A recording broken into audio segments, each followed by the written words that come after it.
Narasi standar yang sering kita dengar mengenai konflik Israel-Palestina biasanya seperti ini. Israel adalah negara bentukan kaum penjajah atau kolonial Yahudi yang datang dari Eropa dan merampas tanah bangsa Palestina. Mereka dengan kejam mengusir bangsa Palestina dari tanah mereka, dan sekarang bangsa Palestina harus berjuang untuk memperoleh kembali tanah air mereka dari penjajah Israel.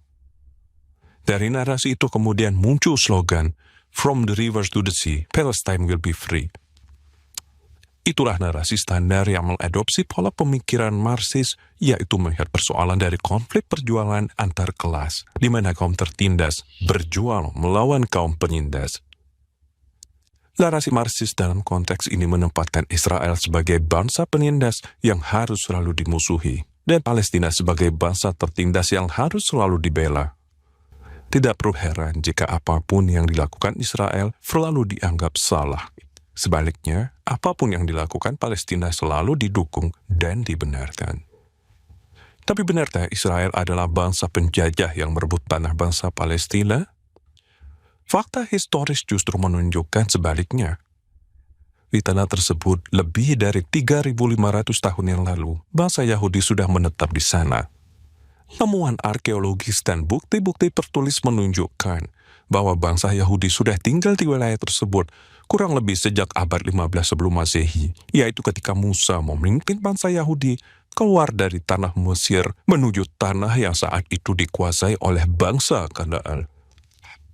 Setelah mengalahkan bangsa Kanaan, bangsa Yahudi menetap di sana dan akhirnya membangun kerajaan Israel dengan Saul sebagai rajanya yang pertama dan Yerusalem sebagai ibu kotanya. Raja-raja Israel yang terkenal antara lain Daud dan Salomo. Itulah fakta sejarah yang tidak bisa dibantah dan dikuatkan oleh bukti-bukti arkeologis yang sangat banyak. Belum lagi menurut kitab suci, wilayah tersebut adalah tanah yang sudah dijanjikan Tuhan kepada Abraham sebagai milik keturunannya untuk selamanya. Jadi wilayah tersebut memang milik bangsa Yahudi sejak dulu hingga hari ini dan seterusnya. Mereka lah yang layak mendapat status sebagai penduduk asli tanah tersebut.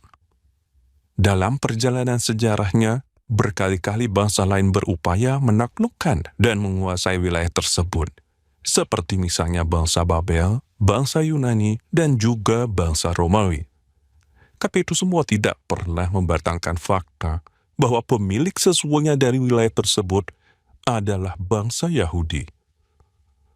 Di abad pertama, ketika wilayah tersebut diduduki oleh bangsa Romawi, terjadi pemberontakan Bar Kokhba oleh bangsa Yahudi. Tapi pemberontakan ini gagal dan mereka berhasil dikalahkan.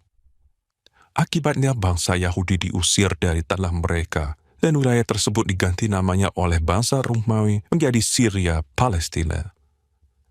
Daerah tersebut sengaja diberi nama yang diambil dari bangsa yang pernah menjadi musuh orang-orang Israel dengan maksud untuk mencegah bangsa Yahudi kembali ke tanah mereka.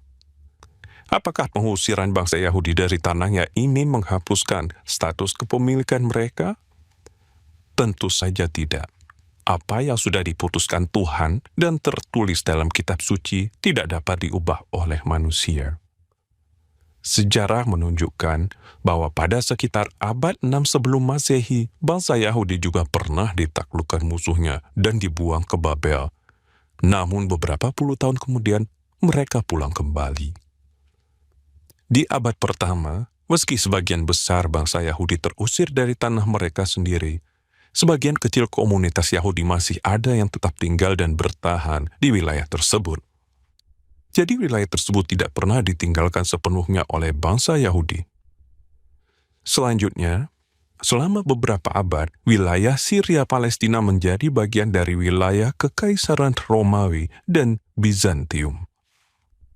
Di abad 7, bangsa Arab berhasil menduduki tanah Syria Palestina tersebut setelah kekhalifahan Islam menaklukkan Yerusalem. Bangsa Arab yang menduduki tanah Syria Palestina inilah yang kemudian menjadi cikal bakal dari orang-orang yang sejak PLO didirikan tahun 1964 menyebut identitas diri mereka sebagai bangsa Palestina. Mereka jelas bukan penduduk asli, tapi kaum kolonial dan pendatang dari Arab yang menduduki dan menguasai wilayah tersebut dalam semangat jihad untuk memperluas Islam.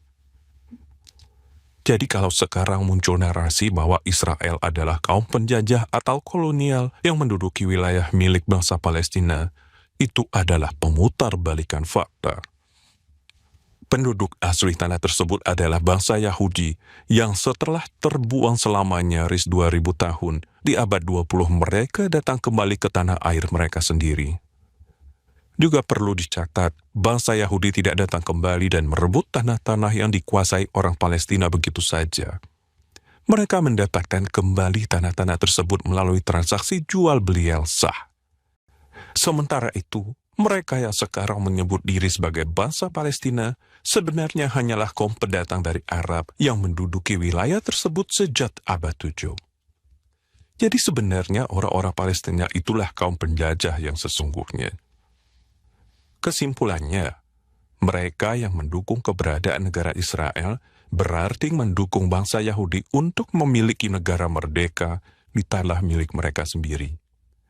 Sementara mereka yang mendukung Palestina untuk merdeka sama saja dengan mendukung kaum penjajah Arab untuk merebut dan menguasai wilayah milik bangsa Yahudi yang sejak tahun 1948 sudah sah menjadi negara Israel.